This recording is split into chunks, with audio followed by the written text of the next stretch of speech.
تو لوگ ان چکروں میں پڑے رہتے ہیں. اچھا پرانے بابے تو پھر بھی اپنی 2 نمبری قائم رکھ لیتے تھے, واقعات سنا سنا کر ان کے مریدین. اب ہے میڈیا کا دور. اب جتنے اس وقت بڑے بڑے بابے ہیں, میں کہتا ہوں جی اس وقت جو پلانٹ ارتھ پہ بابے ہیں نا, پرانے بابے تو ان کے مقابلے میں شاہی کوئی نہیں ہے. مثلا الیاس قادری صاحب, باپا جانی, جتنے بڑے لیول پہ لوگ ان کی زندگی میں ان کے ساتھ اٹیچ ہیں, اتنے لوگ تو کبھی کسی بزرگ کے ساتھ اٹیچ نہیں رہے.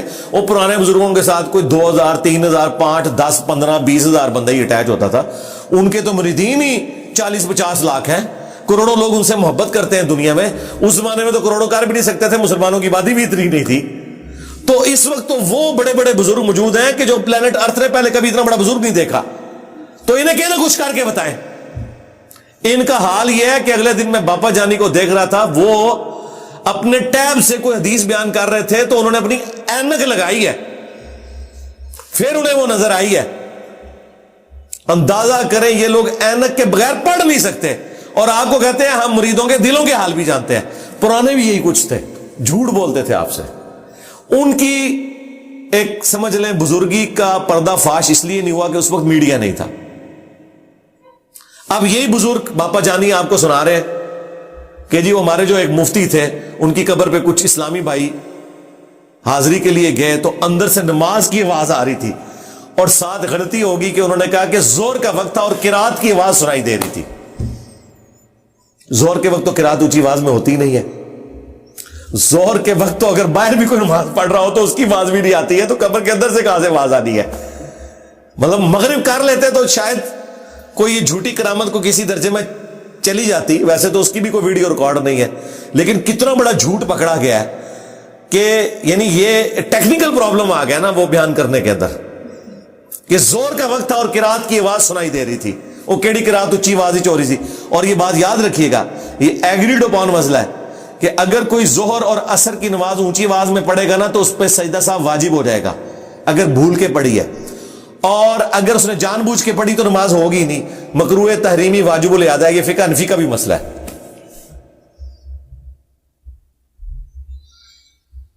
اور اسی طریقے سے اگر کسی نے مغرب اور عشاء جو ہے وہ سرن پڑھی ہے, اگر وہ جماعت کے ساتھ, اور وہ تو کہتے ہیں جماعت کے ساتھ پڑھ رہا ہے, تو اس پہ بھی سجدہ صاحب واجب ہوگا.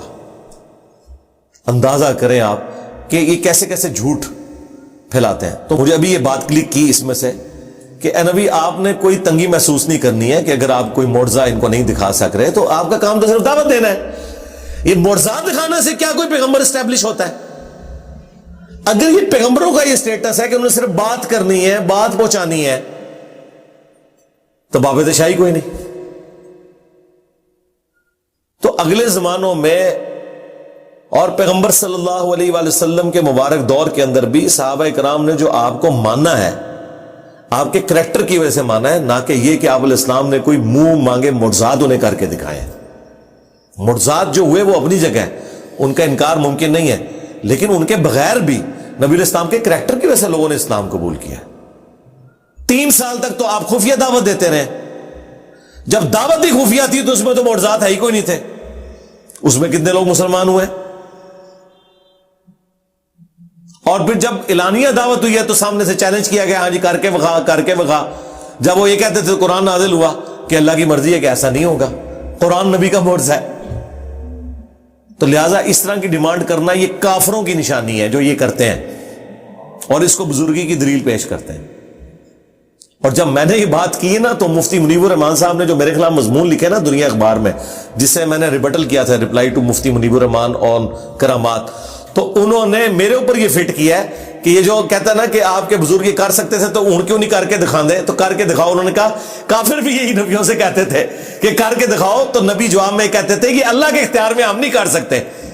تو وہ کہتے ہیں جو آپ ہمارے بزرگوں سے کہہ رہے ہو ان کے اختیار میں کوئی نہیں, اللہ چاہے گا تو ہوگا. میں نے کہا شکر الحمدللہ اس کی وجہ سے انہوں نے مان لیا کہ بزرگ کچھ نہیں کر سکتے اور نبی بھی کچھ نہیں کر سکتے جب تک اللہ نہ چاہے. حالانکہ اس سے پہلے یہ آپ کو کیا کہتے تھے, چاہے تو اشاروں سے اپنے کائے ہی پلٹ دیں دنیا کی, نگاہ ماری تے مرید ساڑ دیتا, نگاہ ماری تے پہاڑ سونے کا ہو گیا, نگاہ ماری. پہلے یہ کہتے تھے. آپ کہتے ہیں نہیں, یہ جو انجینئر صاحب کہہ رہے ہیں نا, تو کافر بھی یہی ڈیمانڈ کرتے تھے کر کے بکھاؤ. تو اس کے جواب میں اللہ تعالیٰ یہی کہتا تھا کہ نبی کو میرے اختیار میں کوئی نہیں ہے. تو ہم انجینئر کو یہی جواب دیں گے کہ بھائی یہ آپ کی ڈیمانڈ غلط ہے. چلے اس ڈیمانڈ کرنے کا فائدہ یہ ہوا ہے، ٹھیک ہے انہوں نے مجھے منسوب کیا کافروں کی طرف، لیکن اس کا فائدہ یہ ہوگا کہ جو عقیدہ ہم سمجھانا چاہ رہے تھے وہ انہوں نے سمجھ لیا۔ یہی تو ہم بھی کہہ رہے ہیں، جو یہ کہہ رہے ہیں یہی ہمارا عقیدہ ہے، کشف کے بارے میں اور کرامات کے بارے میں، معجزات کے بارے میں، جو بھی انہوں نے مختلف نام دیے ہوئے چیزوں کو۔